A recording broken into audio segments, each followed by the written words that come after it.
En direct sur France Bleu Mayenne et sur notre page Facebook, nous vivons ensemble cette nouvelle édition de Laval Virtual, le plus grand salon au monde des technologies du virtuel. Et Perrine Clément, vous êtes actuellement dans le grand bain, Perrine. Presque.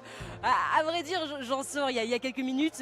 En effet, bonjour Gauthier, bonjour à toutes et à tous. Chaud. Je nageais aux côtés des dauphins grâce à un casque de réalité virtuelle que tient justement entre ses mains le cofondateur Beno de The Dolphin Swimming Club. Bonjour Beno. Bonjour, bienvenue. Création néerlandaise, ce casque il existe depuis à peu près 1 an et le succès est vraiment au rendez-vous. Ils sont nombreux à tester cette nouvelle technologie. Oui, voilà, on est aussi très heureux avec si beaucoup de monde qui est venu chez nous pour voir et pour tester comment c'est pour nager avec des dauphins virtuels en vrai lot. Donc. Pour tout vous dire, Gauthier, il y a une sorte d'énorme aquarium ici au salon de Laval Virtual. Nous venons bien sûr avec notre maillot de bain, on enfile ensuite une combinaison, il y a bien sûr des cabines pour pouvoir se changer.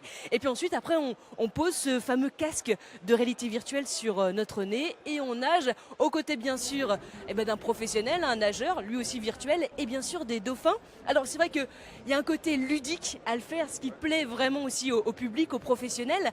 Mais quel est l'intérêt justement de cette technologie? C'est surtout pour développer de thérapie. On a commencé, le projet a commencé un projet d'art pour montrer la beauté de commencer à nager avec des dauphins, mais après c'est surtout devenu pour développer des thérapies spéciales. Beaucoup de gens y partent vers des îles tropiques pour pour avoir de thérapie avec des dauphins. C'est toujours avec des dauphins en captivité. Et nous avons pensé que c'est mieux d'avoir des dauphins virtuels parce qu'un dauphin captif, sa vie dure environ 15 ans en moyenne et en liberté entre 40 et 60 ans. Donc c'est déjà un but. Mais c'est surtout pour que c'est possible de répéter de thérapies comme ça, d'avoir une liberté beaucoup plus possible. Ce sera plus facile de suivre des thérapies comme ça. Auprès de quel public?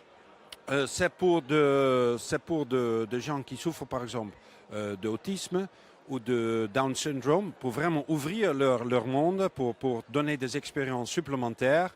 Mais aussi pour des gens qui souffrent de dépression, un peu de tout. On fait aussi, par exemple, déjà en États-Unis, un projet avec Stanford University, avec des patients juste avant leur anesthésie. Ils nagent avec le dauphin pour se relaxer et après, ils réveillent aussi mieux. Je confirme, en tout cas moi je me sens beaucoup plus détendue, je devrais faire ça chaque matin, tout simplement un peu nager aux côtés des dauphins. Merci beaucoup Beno, cofondateur de The Dolphin Swim Club. On vous souhaite bien sûr un très bon salon. Je tiens à préciser que cet aquarium géant sera présent bien entendu ce week-end. On rappelle Gauthier, le salon ouvre demain à partir de 10h, de 10h à 18h.